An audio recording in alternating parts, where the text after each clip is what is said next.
ഈശോ മിശിഹായിക്ക് സ്തുതിയായിരിക്കട്ടെ. ഹല്ലേലൂയ. എല്ലാ കുടുംബാംഗങ്ങൾക്കും ഒരുപാട് ദൈവാനുഗ്രഹം. കുഞ്ഞുങ്ങളെ ഹല്ലേലൂയ. സന്തോഷമായിരിക്കുന്നു കേട്ടോ. കർത്താവിന്റെ വലിയ കൃപയാൽ പിന്നെ ഞാൻ ഈ ദിവസങ്ങളിലൊന്ന് യാത്രകളും കാര്യങ്ങളൊക്കെ ഉണ്ട്. പ്രത്യേകം പ്രാർത്ഥനയിൽ ഓർത്താം. പിന്നെ കരിമണ്ണൂർ കൺവെൻഷൻ കുറത്തോ കരണം ചൊരിഞ്ഞു കേട്ടോ. അത് ശരിക്കും പറഞ്ഞ ഒരു ഇടവക ധ്യാനത്തിന്റെ ശുശ്രൂഷ പോലെയാണ്. പക്ഷേ പിന്നെ അതായത് ടോക്ക് നടന്നുകൊണ്ടിരിക്കുന്ന സമയത്ത് പിന്നെ വണ്ടിയെടുത്ത അവർ പോയി പറഞ്ഞ കമ്മിറ്റിക്കാരൊക്കെ പോയി കസേരയൊക്കെ വീണ്ടും എടുത്തുകൊണ്ട് വന്ന് പള്ളിയുടെ ഫ്രണ്ടിലും സൈഡിലും ഭയങ്കര സ്നേഹം ആൾക്കാർക്ക്. യേശുവേ നിങ്ങൾക്കുള്ള അതേക്കനേക്കാൾ ഇരട്ടി സ്നേഹം എനിക്ക് നിങ്ങളോടുണ്ട് കേട്ടോ. കർത്താവിന്റെ വലിയ കരിമണ്ണൂർ കൺവെൻഷന് വേണ്ടി പ്രത്യേകം പ്രാർത്ഥിക്കണം. വട്ടാരിശ്ശേരി ധ്യാനം അട്ടപ്പാടി സഹ്യം ധ്യാന കേന്ദ്രത്തിൽ നടന്നുകൊണ്ടിരിക്കുന്നു. പിന്നെ കരിമണ്ണൂർ സാംസ്കാരികം ലീഡ് ചെയ്യുന്നു. എല്ലാം നിങ്ങളോട് പറഞ്ഞേക്കാം. ഹല്ലേലൂയ.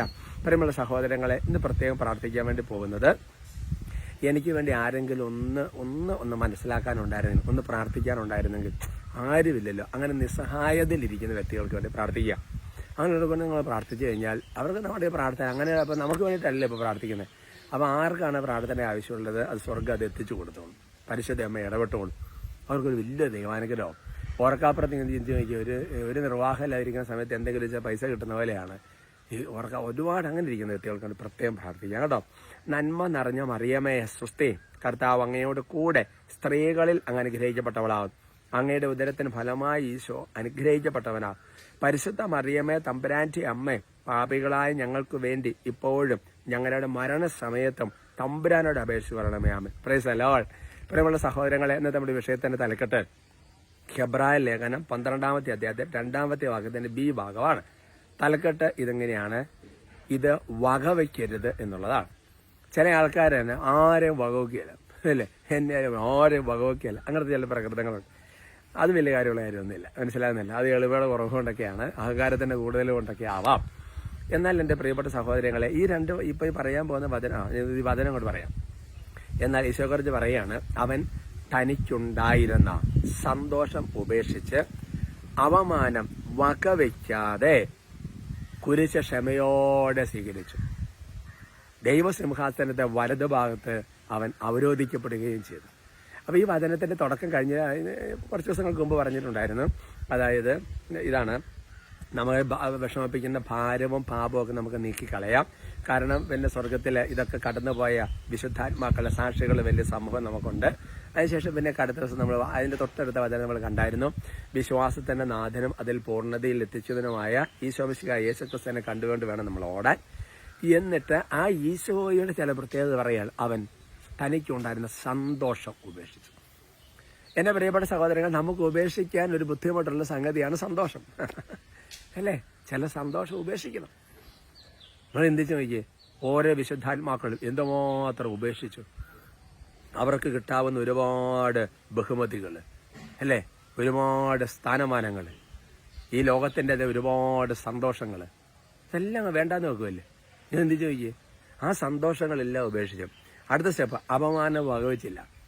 എനിക്ക് തോന്നുന്നില്ല ഏതെങ്കിലും ഒരു അപമാനം സഹിക്കാതെ വിശുദ്ധരായ ഏതെങ്കിലും വിശുദ്ധരുണ്ടോയെന്ന് ചോദിച്ചു കഴിഞ്ഞാൽ ചെറുപ്പത്തിൽ മരിച്ചുപോയ കുറച്ച് വിശുദ്ധ കാണുമായിരിക്കും, ഒരൊറ്റ വിശുദ്ധം കാണാൻ പറ്റും. നിങ്ങളെ കേരളത്തിനെ തന്നെ ചിന്തിച്ചു നോക്കാം.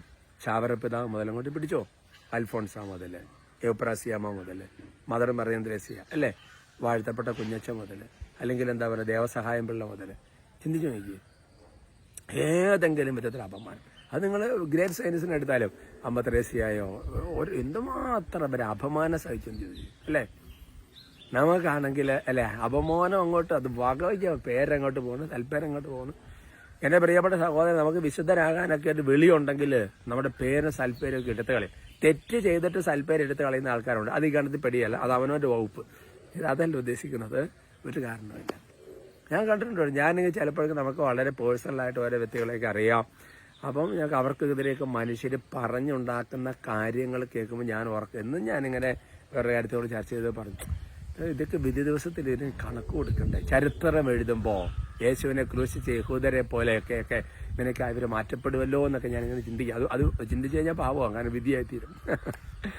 അപ്പോൾ ഞാൻ പറയുകയാണ്, പിന്നെ അടുത്ത കാര്യം, കുരിശ് ക്ഷമയോടെ സ്വീകരിക്കുക. അപ്പോൾ ഒരു കാര്യം മനസ്സിലാക്കി, ഇന്ന് അനേകർക്ക് കുരിശെടുക്കാൻ പറ്റാത്തതാണ്. കാരണം ക്ഷമിക്കാൻ പറ്റിയാണ്, ക്ഷമയില്ല. ഒരു കാര്യത്തിന് വേണ്ടിയിട്ട് ഒരു ക്ഷമയില്ലല്ലോ, അല്ലേ? പഴയകാല കാരണവന്മാർക്ക് എന്തൊരു ക്ഷമയാ, എത്ര നാളാണ് കാത്തിരിക്കുകയാണ്. ഇവിടെ ഇപ്പം പ്രാർത്ഥിച്ച് ഇപ്പം നടക്കണം അല്ലേ? ഇപ്പോൾ ഈ കൊച്ചുകളെ ചില കൊച്ചുങ്ങൾ വാശി പിടിച്ച് ഇപ്പം നടന്നില്ലെങ്കിൽ പിന്നെ ആകാശം ഇടിച്ചിടും. അതേപോലെ സ്ഥിതിയാണ് ആത്മീയ ജീവിതത്തിലെ.